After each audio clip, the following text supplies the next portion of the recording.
क्योंकि वो गया और क्रेत के नाले के पास जो यरदन के सामने है रहने लगा, और कव्वे उसके लिए सुबह को रोटी और गोश्त और शाम को भी रोटी और गोश्त लाते थे, और वो उस नाले में से पिया करता था। और कुछ अरसे के बाद वो नाला सूख गया, इसलिए कि उस मुल्क में बारिश नहीं हुई थी। कि बाज़ औक़ात हम सेटल हो जाते हैं ना किसी जगह पर, और हमें वहां से मूव करना मुश्किल होता है। देखिए इस सिचुएशन में भी एलिया के लिए बड़ा मुश्किल होगा उस नाले को सूखते हुए देखना, यानी वो नाला जो उसके लिए एक प्रोविजन है, जो पानी मुहैया कर रहा है, वो क्या है, अब आहिस्ता आहिस्ता सूख रहा है। एक रात जितनी सूख होना, डेफिनेटली उसने देखा होगा कि इसमें से पानी रोज बरोज कम हो रहा है, तो एक दिन आएगा कि ये पानी बिल्कुल बंद हो जाएगा। लेकिन उसने खुदा के मकसद को पहले रखा। उसने दुआ नहीं की कि लो हुण नाला बंद हो गया तो हुण तो जनाब मैं भी फंस जाना विच ही, तो अब दुआ करूं कि बारिश हो जाए, क्योंकि वो दुआ करेगा तब बारिश होगी।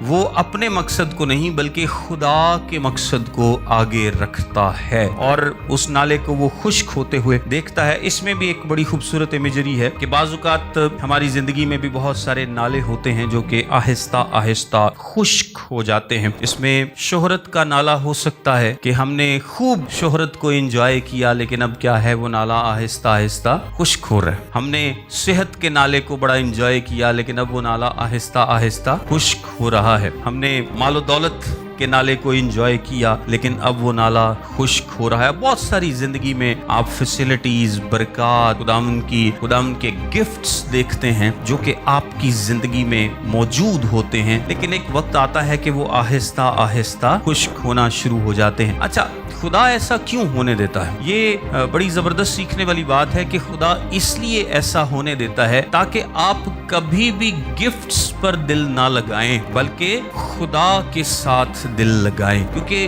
जो गिफ्ट्स है, और बाज़ औक़ात हम क्या करते हैं, हम गिफ्ट्स में इतने खो जाते हैं, खुदा की प्रोविजंस में जो दुनियावी तौर पर खुदा ने हमें मुहैया किया है, हम उसमें इतने खो जाते हैं कि मुहैया करने वाले को भूलने लगते हैं। खुदा नहीं चाहता कि आप मुहैया करने वाले को भूलें, बल्कि वो गिफ्ट से आपको दूर करता है, और ये कभी जरूरी भी होता है जैसे खुदा की मर्जी है, ताकि आपका भरोसा हमेशा क्या हो, खुदावंद पर हो।